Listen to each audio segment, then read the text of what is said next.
농사일 도우려고 산 사륜 오토바이, 우리 보통 사발이라고 부르잖아요.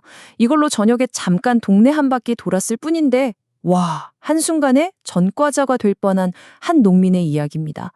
이게 어떻게 보면 정말 사소한 행동인데, 이게 어떻게 한 사람의 인생을 뒤흔드는 엄청난 법적 문제로 커졌는지 오늘 그 기가 막힌 사연 속으로 한번 들어가 보겠습니다. 이 이야기의 주인공 A씨는요, 또 이렇게 생각하셨던 거예요. 번호판도 없고 정식으로 등록도 안 했으니까 당연히 자동차가 아니라고 굳게 믿었던 거죠. 그냥 밭에서 짐이나 옮기는 말 그대로 작업용 기계, 그 이상도 이하도 아니라고 생각한 겁니다. 아마 지금 많은 분들이 나라도 그렇게 생각했을 것 같은데? 하고 고개를 끄덕이실 거예요.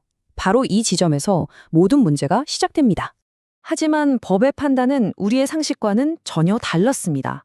친구랑 저녁 먹으면서 반주 한 잔 걸치고 진짜 얼마 안 되는 거리, 불과 500m를 이 ATV로 가다가 경찰 단속에 걸렸는데요.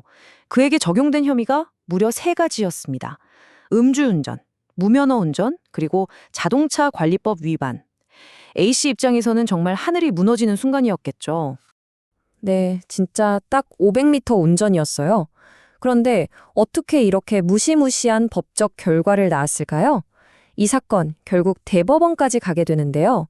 자, 지금부터 그 속사정을 한번 제대로 파헤쳐보죠. 이 사건의 핵심에는요, 아주 중요한 법적 쟁점 2가지가 딱 숨어 있었습니다.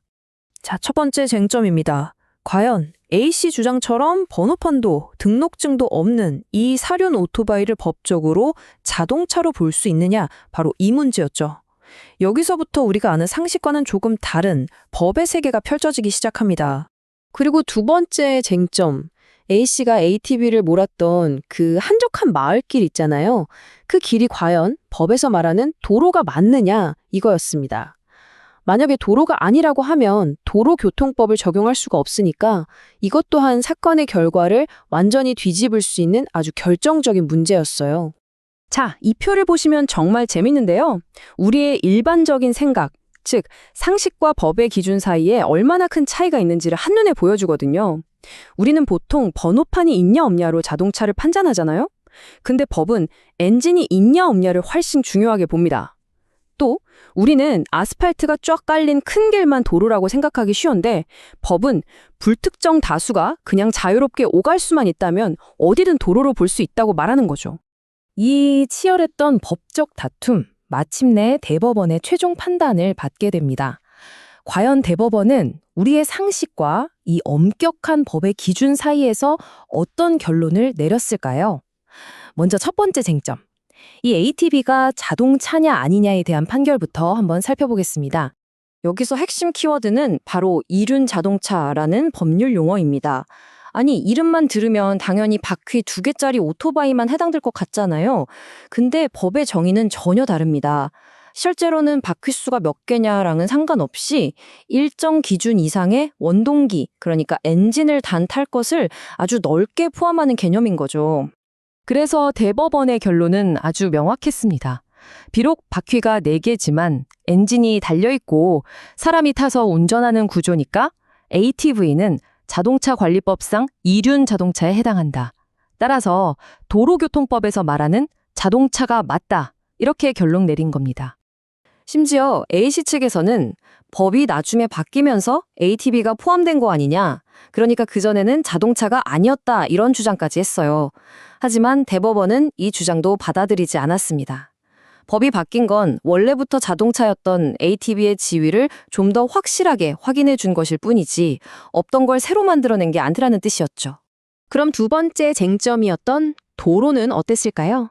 법에서 말하는 도로는요, 우리가 생각하는 것보다 훨씬 넓은 개념이에요. 여기 보시는 것처럼 국가가 딱 지정한 도로뿐만 아니라 현실적으로 누구나 자유롭게 다닐 수 있게 열려있는 공간이라면 그게 어디든 법적인 의미의 도로가 될 수 있습니다. 그래서 A씨가 운전했던 마을 한 길은 당연히 여러 사람이 다니는 도로로 인정됐습니다.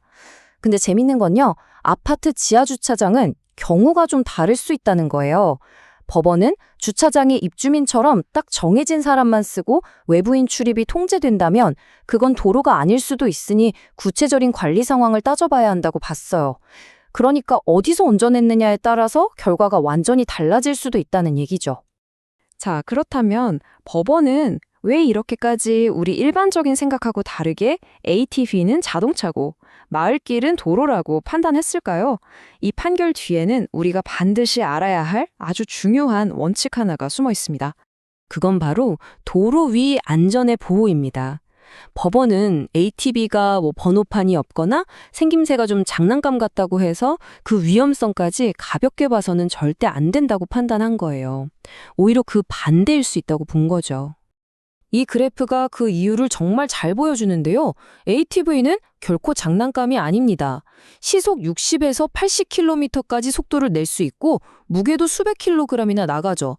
그런데 안전벨트나 에어백 같은 필수 안전장치는 거의 없어요.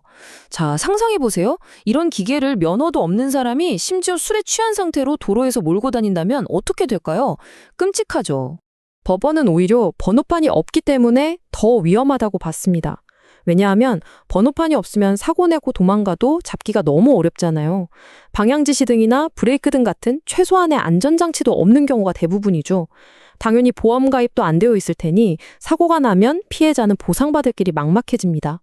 법원의 이 엄격한 판단은 바로 이런 현실적인 위험을 막기 위한 거였습니다. 그렇다면 이 판결들이 오늘을 사는 우리에게 주는 교훈은 뭘까요? 이 모든 이야기를 관통하는 가장 중요한 메시지는 바로 이것입니다.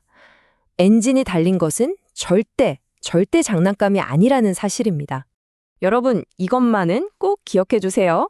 ATV뿐만 아니라 요즘 많이들 타시는 전동 킥보드처럼 모터가 달린 이동수단은 거의 다 법적으로 차입니다. 그래서 무면허, 음주, 무등록 상태로 타면 혐의가 하나, 둘, 셋 이렇게 동시에 적용돼서 처벌이 훨씬 무거워질 수 있어요.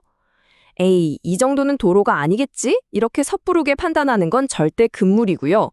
만에 하나 사고라도 나면 보험 처리조차 안 된다는 점 명심하셔야 합니다. 만약에 ATV를 도로에서 합법적으로 타시려면요, 이 4가지 절차를 반드시 모두 거쳐야 합니다. 정식으로 등록해서 번호판 달고 2종 소형 이상의 면허를 따야 하고요. 그리고 의무보험에 가입하고 방향지시 등 같은 안전장비도 완벽하게 갖춰야 합니다. 이 중에서 단 하나라도 빠지면 불법 운행이 되는 겁니다. 오늘 우리는 번호판 없는 ATV 한 대로 전과자가 될 뻔한 이야기를 통해서 우리 상식과 법의 차이, 그리고 그 안에 담긴 안전이라는 대원칙을 살펴봤습니다. 잠깐 편하자고 도로에 나서는 순간 우리는 법의 적용을 받는 운전자가 됩니다.